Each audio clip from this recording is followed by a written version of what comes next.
Des chantiers qui retrouvent enfin leur vie, leur mouvement d'antan. Plusieurs ateliers en pleine activité sur les axes. Une descente inopinée sur le tronçon Kokokodi Révier-Wedo, long de 9 km, Wedo-Kalavikpota 12 km.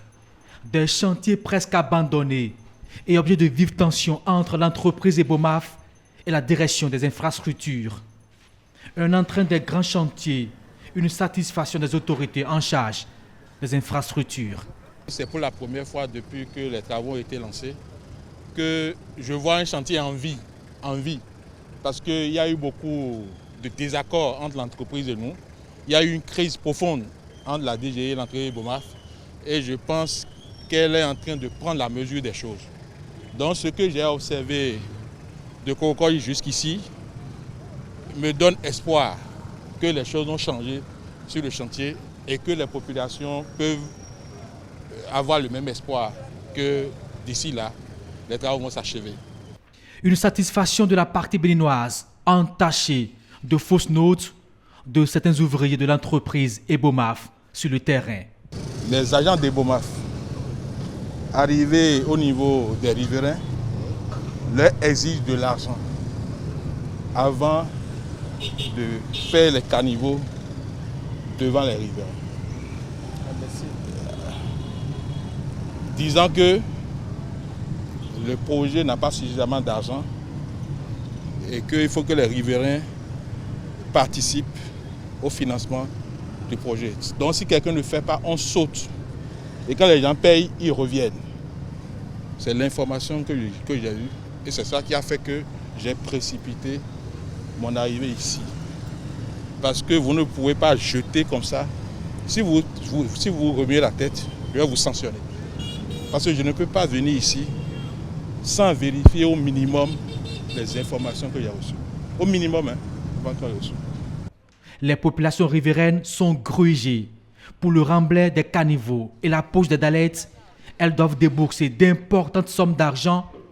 Une escroquerie dénoncée par les victimes, retrouvée sur place. Les gens nous dérangent et prennent l'argent chez nous avant que le travail évolue. Comment nous-mêmes qui va donner l'argent et faire fermer les caniveaux? Pour fermer les caniveaux, moi j'ai donné 60 000. Eugène a donné plus de 70 000. L'autre là a donné 20 000. À qui? Les chefs chantiers, anciens chefs chantiers avant celui-là. Et lui aussi il a pris, non? Vous voyez, non, quand lui il est venu, 10 000, 10 000, 10 000. C'est ce qu'on vient faire. Même pour amener le sac pour remblayer là, vous lui avez demandé 50 000 francs avant de le faire. Et je lui ai dit de ne pas donner. On était obligé d'aller chercher le sable dans notre maison parce qu'on a fait des fosses là.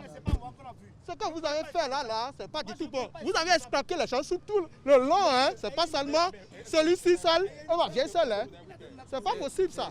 Et c'est l'occasion pour ces populations-là de dénoncer tous ceux qui ont eu à donner de l'argent. Parce qu'on leur a dit que si vous ne financez pas, vous n'aurez pas d'accès à votre maison. Et on saute le chef vient de confirmer, même les endroits où c'est fait, vous venez enlever.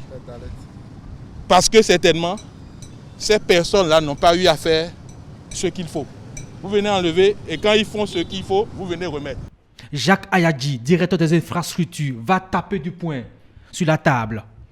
Il invite par ailleurs l'entreprise Ebomaf à prendre ses responsabilités face à ce qu'il appelle un discrédit de l'action gouvernementale. Vous êtes un Béninois et vous savez que nous sommes en train de faire ce projet-là pour soulager les peines des populations. Comment un gouvernement responsable peut ne pas disposer de l'argent et compter sur les 30 000 que vous prenez, les 50 000 que vous prenez chez chaque riverain là, pour faire des accès aux maisons. La direction des infrastructures ne baissera pas la garde malgré l'évolution constatée. Elle entend maintenir la pression jusqu'à la livraison des ouvrages.